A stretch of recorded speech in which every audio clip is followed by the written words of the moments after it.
The Federal and Devaki Specialty Hospital jointly present the Madurai Marathon 2024 Run for Health on Sunday, October 20th, 2024. Entry is free for all.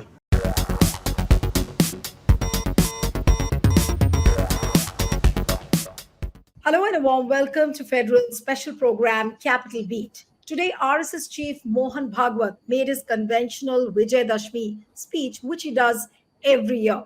And coming as it does immediately after the Haryana results, he actually today spoke about a deep state which was at work to divide the nation on caste and community lines. And he also mentioned the fact that some political parties were helping it for their selfish interests.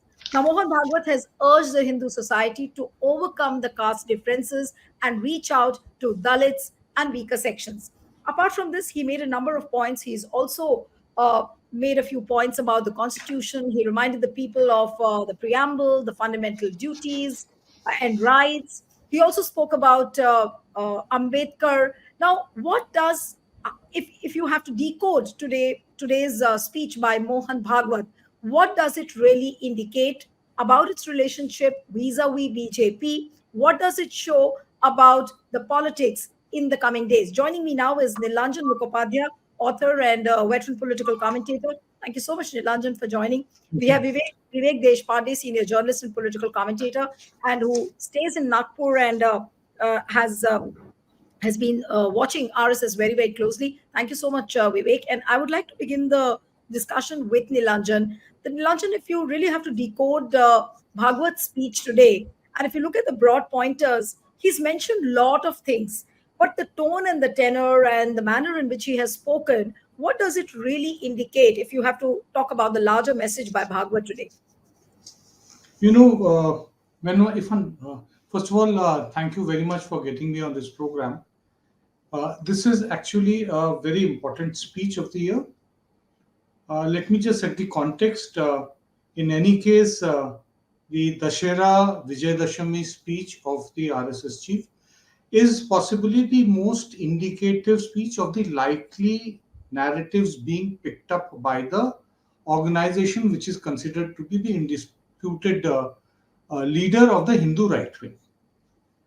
The second important point is that with this speech, today's Vijayadashami, they are stepping into their centenary year, a very important landmark for one of the organizations which has actually survived, gone through several changes, but has not really altered its core ideology.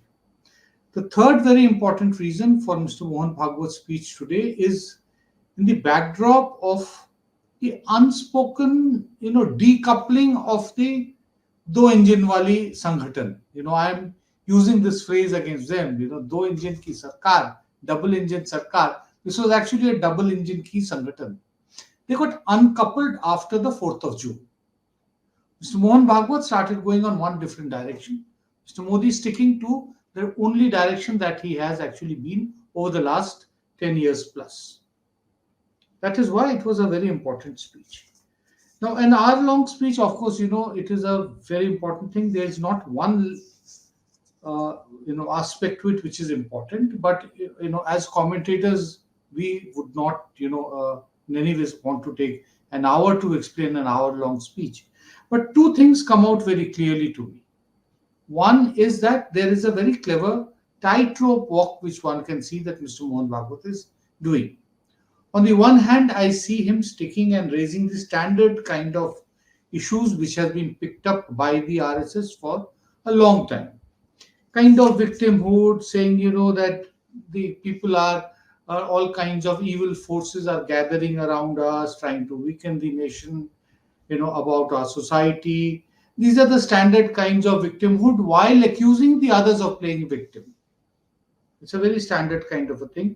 But he does that, he also picks up Bangladesh. But on Bangladesh, the condition of the Hindus, I would come separately because I think it is a very important aspect which needs to be taken up separately. There is, also something very paradoxical which I found, that is the RSS chief talking about the Constitution. Now, out here is this organization which actually for decades trashed the Indian constitution and did not acknowledge the Indian national flag. In fact, allegiance to the constitution and the national flag was made one of the conditions by Sardar Patel at the time when the ban on the RSS was lifted in 1950. After the assassination of Mahatma Gandhi, the RSS had been banned. So that was one of the conditions which had been laid down.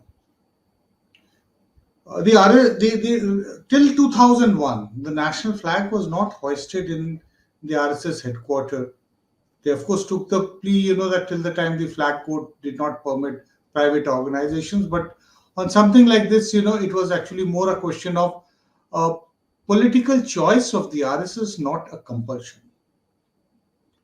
So when they say that people must adhere within the constitution, the preamble, the basic principles of the constitution, I found it very paradoxical. Who is he telling? Is he telling us?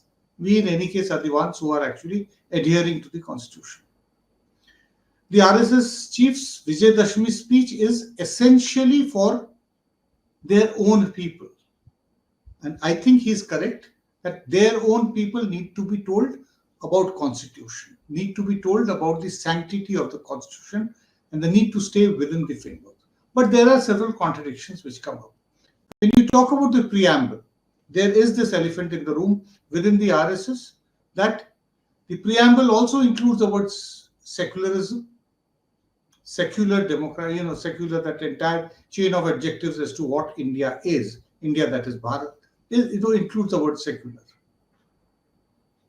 So there are all these problems, while they want to, drop this word secular, but at the same time, due adherence to the preamble is a bit of a contradiction. Sorry to interrupt you, but this whole thing is very, very interesting. And as what you said, that it sounds paradoxical for Bhagwat to talk about constitution. But why do you think did he feel the need to talk about constitution? The very fact that he spoke about preamble, he spoke about the fundamental rights, duties, and he's reminding his own people that look, you have to discuss this, you have to stay within its framework. He's talking about the niyam and the kanun. Why do you think he felt the need? Was it because of the narrative which has been built by the opposition that he thought that now we need to speed up things on the constitution front? Was that the No, reason? I think we have to go back a bit further, not just what the opposition is saying now. Mr. Narendra Modi, when he became the Prime Minister, the first thing which he said, he called Parliament the temple of democracy, and he said that there is only one holy book in the country, that is the Constitution. So after having said that, and also the fact that in the last more than a decade, that even the RSS has actually been talking about adherence to the Constitution. Now, you can actually attack the Constitution which has been legally adopted by the country and for which, without actually people realizing what is the power and what the Constitution really say. I would say that generally speaking, the awareness about the nitty-gritties of the Constitution is extremely limited, even among the educated and the intelligentsia. Far to say about the people who are not educated. All that they know that there is something called the Samvidhan, which is sacrosanct. So till the time you are in opposition, you can take pot shots at it. But if you become a custodian of the state, then you cannot do that. And I think, that in a way, the RSS is also a partner of the custodianship of the Indian state, of the Indian nation, because of its links with and the relationship with the BJP. So that is the primary reason why I say. And of course, what you say there, that there has to be doubly cautious that at no point should this campaign gain currency, that if Modi comes back, that is what was actually said by Rahul Gandhi and very popularized through the entire election, that if he comes back, then they are going to change the constitution. So this fear of not being to be seen as wanting a change in the constitution is always there at the back of the back mind of somebody like Mohan Bhagwat. Right. All right. Now let me come to Vivek. Vivek, did you find anything which was very outlandish about Mohan Bhagwat's speech today? Or was it something which was expected on this line? He spoke about reaching out to the Dalits. He spoke about communal harmony. Then he spoke about wokeism, cultural Marxism. Now, he has mixed up a lot of issues without giving a clear direction as to where RSS really wants to head into. Now, he's also said that we will be stepping into our 100th year, and after this, we will take up a lot of issues. He's also mentioned that as well. And I want to quote what he said, that हमें कुछ चीजों को लेकर आगे चलना है, और हमारा जो शताब्दी वर्ष है उसके बाद हम कुछ चीजों को लेकर आगे चलेंगे. Now, what is he trying to indicate? And he's mixed up a lot of issues today. Wasn't he? I mean, was he lacking clarity, or is he still confused about which way to go? I really want to understand from him. No, Nilu, absolutely. There's no confusion in the whatever Mr. Mohan Bhagwat says, and whenever he says that, there's no confusion. They are very clear-headed in their approach to various issues about which they speak. Very significantly, this particular speech was very little about politics of the country, politics of the day, rather than it was more about, it was more about the social issues. So he focused more on the social aspect of national life than the politics. Of course, politics is integral part of social life as well, because when he was talking about some sort of a deep state or some sort of a conspiracy against India by outside forces, which were trying to kind of create disaffection in the minds of the people about the state, the state's institutions, the administration. And this is a very, very familiar line when it comes to the Sangha Parivar's understanding of the discontent in the society. So whenever they are in power and when there is some exhibition of discontent by people, it is immediately attributed to foreign hand. So Mr. Bhagwat is trying to suggest that the grievances, the airing of the grievances by people in various parts of the country on various issues, it has been caused by forces outside the country. I think he mentioned, did he mention Hasdev forest issue? Perhaps he mentioned that, or I don't remember that. But then there are so many issues about which some NGOs have raised a lot of concern. And the action by Narendra Modi government against some of those NGOs, which include some very respectable ones like Center for Policy Research and all. So their foreign contributions and the support these NGOs have got from outside, Mr. Mohan Bhagwat is trying to focus his attention on these NGOs also by saying that some of the people from outside India are trying to create disaffection in the minds of the people in India against the state apparatuses, various state apparatuses. So he is clearly towing the line of the Modi government on this.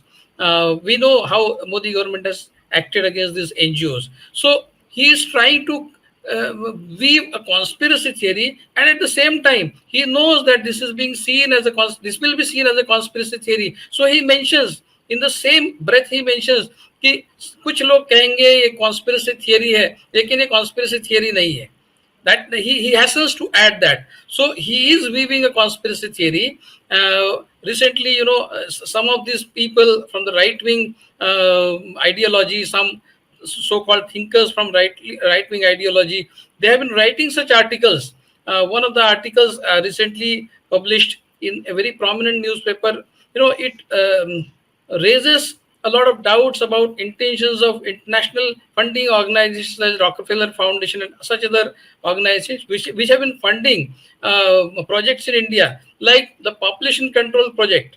There was an article by Vivek Debroy in Indian Express yesterday or day before yesterday, and they have attributed, this killing of the female feticide issue to the funding by these foundations, these organizations for population control projects in India. So this is weaving of conspiracy theory. And then in the same breath, they would also say, this is not to deny that there is a certain amount of dislike for the girl child in India. So they would admit that, but then primarily the female infanticide has been attributed to the white man's burden, to the international organizations which have been funding population control projects. So this kind of conspiracy theories are always there when the RSS speaks about disaffection within the society. If this were to be a Congress government, then the RSS would not have said this. But because it's a Modi government, they are now talking about some foreign agencies or foreign agents or foreign countries who are funding some of the NGOs in India. So that's about their conspiracy theory. I think the other main point that Mr. Bhagwat is making is, he always makes that point, but this time this point has been made very emphatically and on a very big scale. Like they always say, I have heard him say this umpteen times in his speeches, that government administration and such other agencies, they have their tasks cut out, they have their duties cut out, they are doing their duties fine, but they cannot do everything. So समाज को करना होगा, समाज को आगे आना होगा. This is a very familiar line that they take, and they do not define what समाज को करना होगा और what समाज को नहीं करना होगा. They clearly don't define that. But this time he emphatically has listed many things that the society has to do. And it's all about the duties of the society and the members of the society, the duties of the members of the society, and they never talk about the rights of the people. That's a very, very significant thing. So, and then in one of these discussions, he is saying that if there are some riots or there are some attacks on the Hindu society, like he speaks about some attack on Ganesh procession and something like that. And he says that if the administration takes time to reach the spots, and till such time as the administration reaches the spot, the society has the right to defend itself. So yes. he is in a way trying to tell the Hindus to take law into their hands till such time as the police arrives on the spot. So is that what Mr. Mohan Bhagwat trying to suggest to the people? So these are some of the things which is clearly spelling out. Till earlier times, he would say that the Samaj ko karna hoga. That was the only sentence he would say, but he would not clearly define. This time he is actually telling people what to do and what not to do. They would never tell. But to his credit, he has said one particular thing which I think is important, and he said that nobody in the society should say anything bad about any community's religious leaders. Like perhaps he is referring to Yati Narsinghanand, who spoke about Muhammad Paigambar recently. So Mr. Bhagwat, to his credit, he has said this time. So that is one thing that he is spelling out what the society has to do, and he is also emphasizing on discipline. The society has to maintain discipline. This is a very familiar thing. Yes. See, and the third thing, that most important thing that he is referring to, is the RG Kar Medical College rape and murder thing. Mr. Bhagwat, when Hathras had happened, Mr. Bhagwat had refrained from speaking about Hathras. Yes. So he is very selective. He is not speaking out against Brajbhushan Charan Singh. He could have chosen to speak about Badlapur, but he chose to speak about Badlapur. Brajbhushan Charan Singh is the most important example that Mr. Bhagwat ought to have spoken about, because here is the question of the dignity of some women who have brought laurels to the country. If you can treat these women the way you have treated them, then what will be the fate of ordinary women in this country? So Mr. Bhagwat chose not to speak about this, and he refers to only an incident in Bengal, which is an out-and-out criminal. It's a crime incident. Whereas what Mr. Brajbhushan Charan Singh has done has a political overtone. So Mr. Bhagwat has been very selective about speaking when he refers to such incidents in the society. So clearly, I think he is bringing out conspiracy theory about external forces meddling in the internal affairs of India. He is talking about the duties of the society, and he is emphasizing that the society has certain discipline to maintain, but at the same time, he is never talking about the rights of the society. Although he mentions passingly that human rights is a part of constitution and all that. And about constitution, Nilanjan has in detail spoken about it. I completely agree with him. So I think it's a very familiar speech, but in a very detailed manner. Okay, a familiar speech, but a detailed, much in detail. But what you said, Nilanjan, in the beginning, that a lot of contradictions are also seen, and paradox is there, a limit of paradox is there. And you also said that it's a tightrope walking which is being done by Mohan Bhagwat. And if you pick up the tightrope walk, I really want to understand from you that is there an underlining message for Modi as well, which today he has sent out? Say, for example, he talks about the grammar of anarchy and he quotes Ambedkar. Then he talks about samajik samrasta sadbhavna. Then he says that the various sections of the society have got divided. Then he talks about the fact that even the deities have got divided, and he quotes how Valmiki Jayanti should be celebrated by all sections of the society. Now, and then he also talks about the fact that sabhi bargo mein mitrata honi chahiye. He talks about this. So, is there an underlying or a hidden message which he's sending out to Modi as well? Because time and again we say that BJP is trying to foment these kind of skirmishes in within the society and the social fabric. So, is there an underlying message for Modi as well, which you found in his speech? Of course, there is, because he is clearly saying that there are a few things, which is happening in society, which is not very good. He brings in again the issue of hero worship, though he's not very direct this time, but yes, he does mention the fact of hero worship But in this Nilanjan, country. he Now, could the have moment, chosen to be direct. He could have chosen to be direct on many occasions in the past. He's been very, very direct, like what he said that people should not think that they are biological. Let the people decide. Now, this was a very direct attack. But today, I found this tone and tenor slightly, toned down. Maybe is it because of the Haryana victory, and they've realized that okay, now BJP is back in the reckoning. Is no, that no, the reason? I think I will frame it in the context of the sanctity of the platform. This is, after all, the Sarsan Chalak's Vijayadashami speech, which is being delivered in the presence of a chief guest who is an outsider. He's been invited, and this is happening, and it's essentially a message to the entire Sangh Parivar. It's a different thing, than making an impromptu political statement, during when asked by some journalist or while delivering a speech. That is completely different. So, and the point is that for somebody like Mohan Bhagwat, look, what he says, he is not going to deliver an election speech. He is not going to speak the language which is pleasing to us journalists for making a headline. Mohan Bhagwat bitterly criticizes Modi. We would love that heading, but it doesn't say like that. It doesn't happen. It did not Yes. happen even during the time when Sudarshan and Vajpayee were at conflict, 20 years, 25 years ago, when Mr. Vajpayee was the prime minister. At that point, also, the Sarsan Chalak and he clashed on several occasions. They did take a lot of pot shots, including, setting their various affiliated organizations against the BJP and the central government. But that's different. I wanted to, draw certain things. In fact, he referred in today's speech to the issue of cultural Marxism, wokeism, these things which he refers to. Now, I was just going through an article which I wrote for the Federal last year after the Dussehra speech, and it was the same language that he used, cultural Marxist or woke. He attacked them.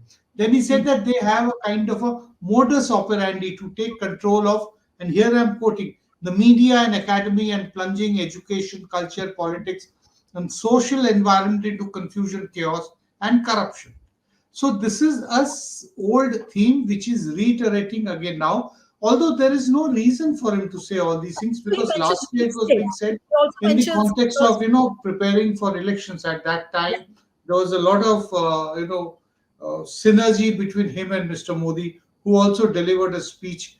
On the evening of Dussehra, he'll deliver it today again after the ceremony of burning the Ravan at the Ram Leela Maidan. So that is going to be interesting to watch. What does Mr. Modi say? But yes, there are points in Mr. Modi's speech, which are very important. And yes, he does refer to what the RSS says are going to be the Panch Pran, or the five, points on which they are going to be emphasis. And yes, as Vivek reminded, this entire argument that duties are more important than rights. This is something on which I completely disagree. that if you want to reject the various constitutional changes which are done by Indira Gandhi, then you actually have to take a critical position against everything. You can't pick and choose. You can't say that while constitutional duties which she inserted was a good thing, but the others are not good. The preamble must change. You drop the word secular, which is one of the standard voice, demands that keeps on coming from within the Sangh Parivar.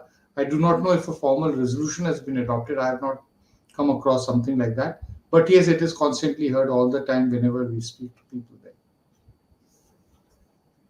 But according to you, Vivek, what is Mohan Bhagwat trying to indicate today in terms of his synergy, as what mentioned by Nilanjan, that in terms of synergy between Modi and Bhagwat, from today's speech, what can one make out? Is he coming closer towards the BJP? Because during the campaign and also lately, we saw some kind of a dissonance between the two, where he is speaking something else, Modi is talking about something else. So, is that dissonance today bridged by the speech what he made?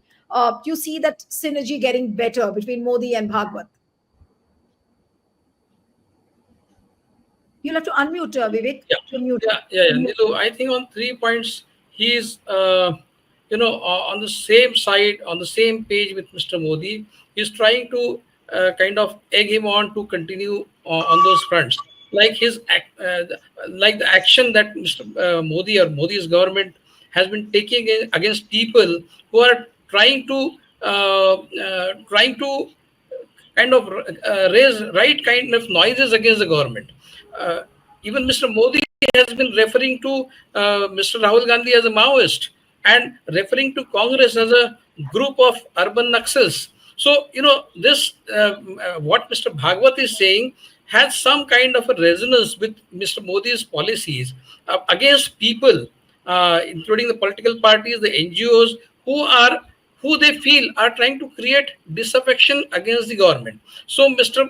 Mohan Bhagwat is in a way trying to tell the Modi government that it's good that you are taking action against these people and this must continue. See, he is referring to Arab Spring and even what happened in Bangladesh, which were essentially democratic uprisings, but he is trying to say that they were anarchist kind of movements. So whatever is democratic is for them anarchy. So in a way, he is trying to tell the Modi government to continue with its policies against such people who they feel are trying to create disaffection against the government. That is one thing. Like about constitution, it's very clear.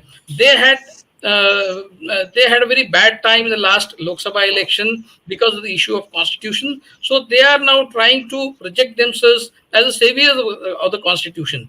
If you know, the Maharashtra government has announced a program where for the whole year, beginning November 26, they will be there will be reading of the constitution in the schools and other institutions. Everywhere the preamble to the constitution will be read out, and there will be programs about constitution throughout the year where the importance of the constitution and the contents of the constitution will be told to the people at large. So they are now trying to balance out the effect of the constitution agenda, constitution plank of the opposition by trying to pose as the saviors of the constitution. So that is one thing. And about the social justice issue also, this speech by Mr. Mohan Bhagwat refers to Samajik Samrastha and what the society should do, how we should stay united.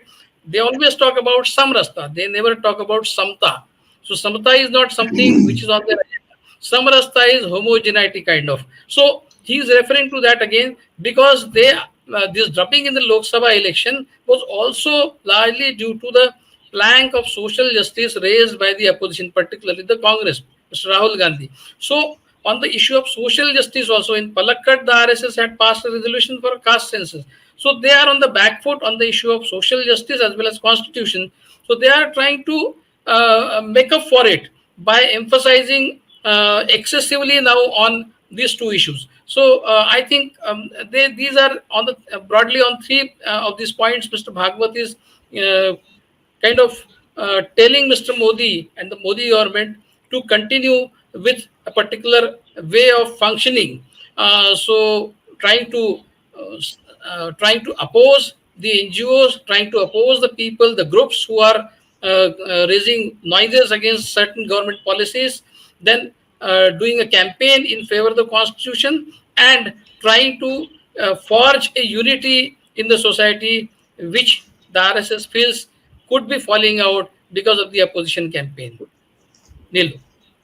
Right. So towards the end, if I may ask you, Nilanjan, that to summarize Bhagwat's speech in two, three big pointers or the larger contours of Bhagwat's speech. So what are the two, three big takeaways one can really understand as far as their direction and the future direction is concerned? Yes. Well, he's definitely trying to project the image of the Sangh Parivar as somebody which is very much within the framework of constitutional sanctity and law. The 3 points which he said, are actually, wrong that are prevalent in India. He referred up to hero worship, which I mentioned, but he's also talking against social and economic inequality or inequity. And he's also talking about erosion of constitutional sanctity in the country. Now, if we know that these 3 things are basically small minor nudges to people within the government, within the BJP, so these nudges are there. So he's not giving up on them, but he's also sparing towards them. When he talks about RG Kaur, he's actually talking about, he's actually propagating what the RSS would want to hear. It's also something which is very topical, especially because the doctors are once again on hunger strike. Vivek, can you mute yourself? There's some sound which is coming from your end, I guess. Yeah. All right. Yes, Nila. So, yes, what I was saying is that it is perfectly understandable for that referring to RG Kaur instance because of the doctors being on hunger strike at the moment. But then what about Manipur? He had himself referred to Manipur just 3 months ago. The government has done nothing since then. Violence has continued. In fact, it has reared its head again and again, repeatedly. It continues to be a problematic area. So I would say that at the end of it, the BJP will breathe a bit easier, that at least the vitriol which was being spewed from June onwards has not been used, has not been done on the Vijayadashami platform. But then this does not mean that it is not going to continue.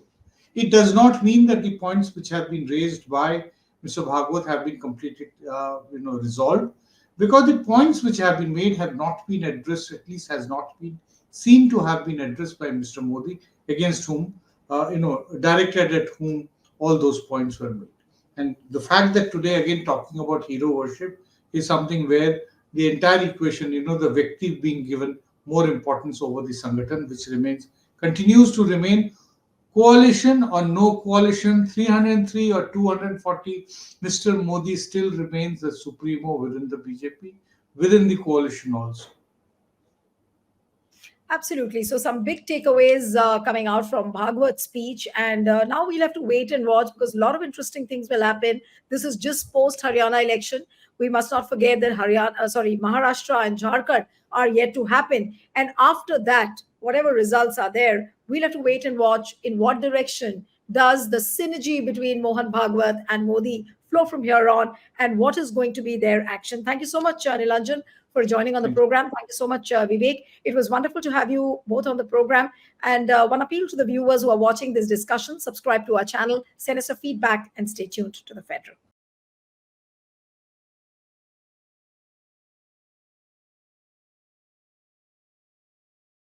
The Federal and Devaki Specialty Hospital jointly present the Madurai Marathon 2024 Run for Health on Sunday, October 20th, 2024. Entry is free for all.